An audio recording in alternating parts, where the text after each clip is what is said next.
สบายดีจ้าพี่ดาวสบายดีสุขจะสวัสดีจ้าสวัสดีตอดสวยอิเตี้ยได้ละหัวยองเลยไฟบอกไปขยันมาน้ำอาหน่อยยาก่อนสบายดีพี่น้องก่อนลูกสบายดีก่อนสบายดีพี่น้องก่อนเลยเป็นนี่บ่จุดจ่านะจ้าโอ้ยมันจ้างามจ้าเร็วๆจ้าเร็วๆจ้าก็รู้ไว้นาบูเทะนาคือบูเทะพ่อแมงฝากทุเรียนมากินด้วยอยากกินทุเรียนนี่นาผากสับปะโหนกเธอชูลูกอีจันมาเนี่ยนะโลอะไรก็โล25 บาทข้าวหามันเอาบงผามันไกลมันอ่ะเยอะว่าอะไรโล25 บาทเธอชูมันบ่ได้ดอกอ้าวไข่อีจานมันกินอยู่คู่มือชื่อมันก็ที่เอาจะ10 โลในชวนมาทุเรียนหมากน้อยเด็กว้ายโล25 บาทว่าเลยสั่งมาจาก20 โลแล้วนะมันคนละรุ่นมันว่าอันขาผากแล้วมันสิจุกขาผากแค่ขาผากมันดูสหาคือการผากบ่โอ้ยหน่อไม้ยังอันนี้คืออันโอ้ยสั่งมาจาก10 โลเด้อมันโทษหายจันนั่นดิมันทางมงพานเขาพาไปผากมันไกล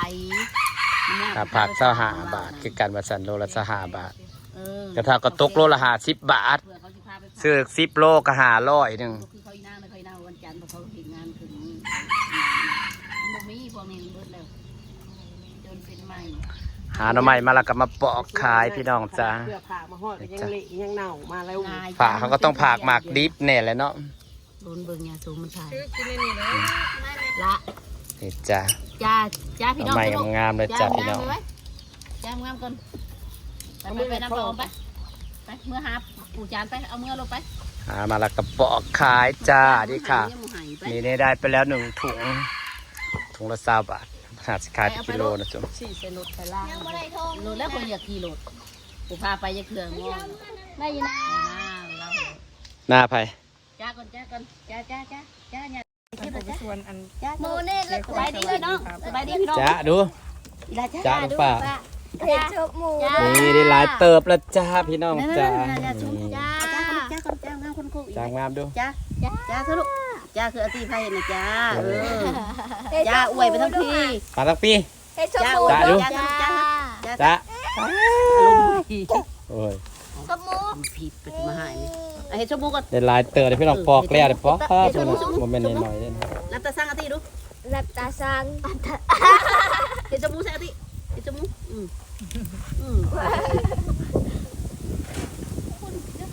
ยี่วันรับตาสร้างใส่ลุงไฟเซ็กแล้ววะ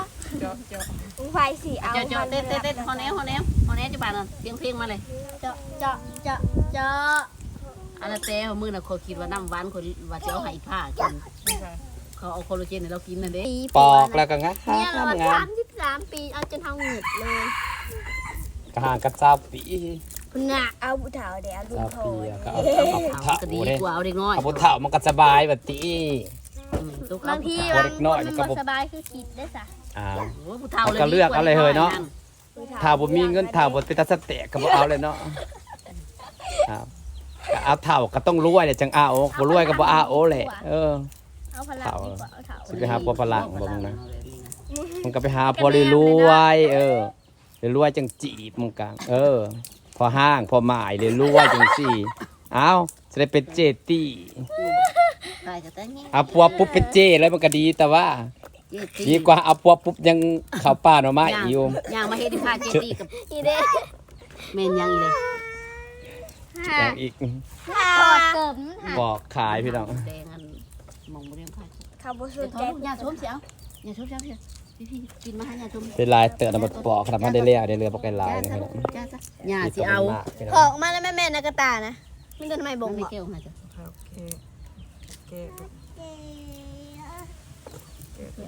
แล้วในกระตาอีกนิดกับพอดีเต็มวันทูที่เล็กเต็มกับจ้าก่อนเต็มกับ3เป็น10นี่แหละพี่น้องหาได้แต่ละมื้อกะเพิ่นก็สิเอามาฟิตไว้แบบว่าเพิ่นฟิตดอกเอามา1เพิ่นเสียของเพิ่นเสียลงกรุงเทพของฝากกรุงเทพอันนี้เพิ่นสิเอาลงกรุงเทพนี่พี่น้อง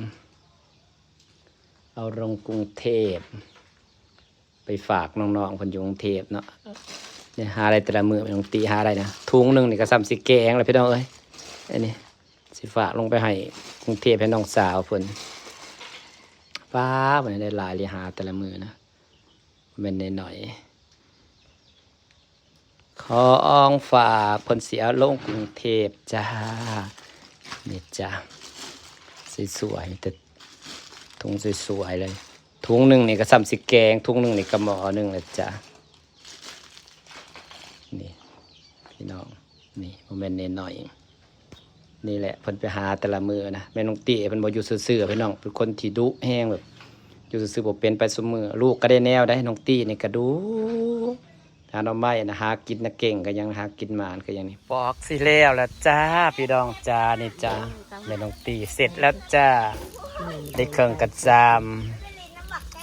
ได้ปลาหลายเนี่ยปลาแกงสับสิคัก คือบ่ไปเอิ้น แก้วจะไปเอิญนะแม่มันเป็น แหนงมันอะไรบ้างเลยพี่น้องคักกะลีปลาโจดเย็นเย่อหย่าง จอยเปิดในจอย เขา ล้างมืออยู่บ่ ล่างนะล่างนี่ มือบ่ล้างเด้อ ปอกเสร็จขาวๆงามๆเลยจ้าเด็ดจ้าพี่น้องมาเด้อ คุณไปหิวน้ำ งามแกงก็สิคักว่าขาวสวย น้ำในขู่ในทางน้ำนะนะยังพอ กิ กัน น ได้ ไม่อยากกินในดอกนะกูเตะไปนี่ไหน เบอร์ห่วย ได้ เบอร์ อ่ะลูกอ่าน เบอร์ห่วย อย่าต้น เบอร์ อยู่ดีๆลูกอยู่ดี ผูปากโอ้ยเป็นปูเดลสูเฮ้ยเก็ดซบหมูดูจะได้เก็ดซบหมูให้ได้ มึงบ่กินบ่กินได้ไหม มาปอกแล้วสับไปขายเลยครับพี่น้องค่ะ ตามาเด้อ เขาสิแตกไปยังเงินจีบแต่ว่า ๆจักน้ำมันให้แม่มันอยู่เข่งๆอยู่ค่ะ นี่พี่น้องอันนี้เป็นของน้องตี้เด้ด่ะโอ้ย น้ำเปรี้ยวปลา แล้วเบิ่ง ที่ดอก ห่วย อีลาเอาไปหอยไว้มันให้ เบิ้ง ล้างมือก่อนน้องๆพี่ อันนี้ของน้องตี้เด้นี่พี่น้องนี่ แม่ น้องตี้ก็จะเต็มกระโตก ของน้องฟิกจะกินนะ อันนี้ก็ของเป็นน้องตี้ก็ได้กระชามหนึ่งพอดี เอาให้นี่เด้ๆลูกเนี่ย น้องตี้ก็เต็มกระโตกพวกใหญ่ ไปแล้วป้าไปหาหน่อไม้นะ หวย จะไปหาอยู่ใส่อีก ไปกินปลาที่ดอกหวยอีกคุณเบิ่ง เปิดสิลงใต้ละ ความผลิตของมันหวยอีก จะไปหาเท่าใด ปลามันหมักแต่ปิ้งปลามันก็กินดอก ขันอ้าวไปหาซ่องมาเฮ็ดปวกแค่หน้าใหญ่เนาะ เอา ยัง ฝากแกะแกะฝากแกะ ไปทุกทิพย์เขาดึงไปปฏิซอยกันได้เด้อสูนะ ผมปนสิพากันไปหาหน่อไม้พี่น้อง เบิดแล้วลูกพ่อเบิดแล้วมีตะก้างมันอันนี้พอเนาะอาจารย์วะเอา กินเล่นมันหมักกินป่าป่ะ มันมากินปลามันกินที่ดอกปิ้งปลามันกินมันกินที่ดอกมันยิ้วเขา เราจะสร้างดู พ่อเบิดแล้วลูกพ่อแล้วเบิดแล้วบอกเขาเจ้ากินเลย เสร็จแล้วจ้าพี่น้องจ้าดิจ้า อาจารย์จ้า พอเต็มกะละมัง จ้าพี่น้องซะ เต็มคัดซามนี่แต่ฮอตร้อยอยู่บ่เด้นะประมาณ100พี่น้องเบิ่งในหน่อไม้100หน่อไม้ธรรมชาติพี่น้องความงาม จับพี่เป็นแก้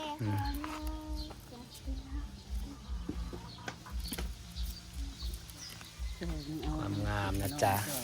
เดี๋ยวเบิ่งน้องเมนตีใส่ถุงว่าจะได้จักถุง วันนี้เราจะได้ตังค์กี่บาทจ้าขายหน่อไม้ ก็มาวัดน้องอีเลย เอามาแก้น้ำไม้ให้แล้วนี่ ข้าวไปก็บอก ฝ้าวแกฝ้าวแล้วฝ้าวไปหาใหม่มาขายต่อแล้วน้อยเดียวดิใส่แกะแล้วเราก็สิเตรียมขายนะคะ เอามีดไปดำแต่ว่าปาดเอา แล้วเสร็จแล้วสิมาใส่ถุงเลยบัดนี้พี่น้องเบิ่งสิได้จักถุงถุงละ20 บาทแกะให้สวยๆเลยจ้า บ้านเองบริเวณใส่คำมุ้ยบ้านฉันเสียงคือยาบุรีบ้านทูจ้า ถุงละ20แกะให้สวยๆเลยจ้าพี่น้องมาเบิ่งเมนติใส่ถุงว่าสิได้จักถุงว่ามื้อนี้สิได้เงินจักบาทที่ไปหาหน่อไม้มาโอ้เขาขายเนี่ยถุงละ10,000ในตลาดเองเนี่ยนี่น้อยเอง จำเดียว กำเดียว บ้านงาน เดี๋ยวละลายๆนะพี่น้องถุงละ20 บาทไม่น้องตีนะ3แกงกิน2-3 คนนะอิ่มรวมเครื่องนะเนาะ20 บาทแกง2-3 คนนะอิ่มรวมเครื่องมันได้หาถุง100พอดีก็สั่ง100ก็สั่ง100 บาทไม่ร้อยหนึ่งไม่นอนมันนี่มาหอดออกเลยดีมัน80 บาท ฮอดแบ่งใส่ไปได้หาถุงพอดีงามมันบริณาเกียรติได้100 บาทจ้าพี่น้องจ้าจะ80 บาทดิสินาเกียรติพอดีนี่จ้าไปเบดมือก็ได้เงิน80 บาทจ้าหักธรรมศาสตร์เลยมันได้100ก็สั่ง100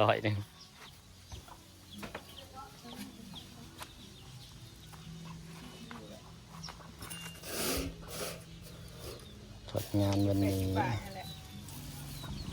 เติมซะอีกลายลงไปอีกพี่น้อง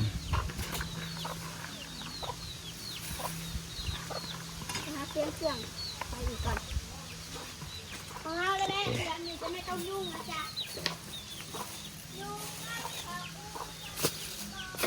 ไม่ใช่เอาละ ถุงบ้าใหญ่ถุงละ20 บาทพี่น้อง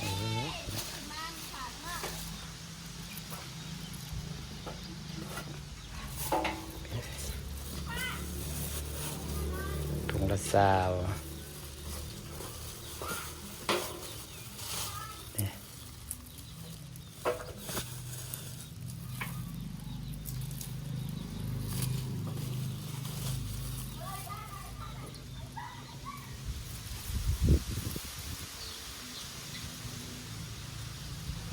สวัสดีฝากบรรยากาศไว้ซ้ำนี่นะจ๊ะพี่น้องจ้าขอบคุณทุกคนนะจ๊ะที่เข้ามาเบิ่งเข้ามาชมจ้านี่แหละจ้าผลของการไปหาหน่อไม้วันนี้ก็ได้80 บาทถุงละ20ถุงบักไก่จ้าพี่น้องจ้าเนี่ยจ้าถุงละ2080 บาทที่ก็กินบ่เบิด80 บาทที่กินบ่เบิด ถ้าไปใส่ว่าผมเอาอันนี้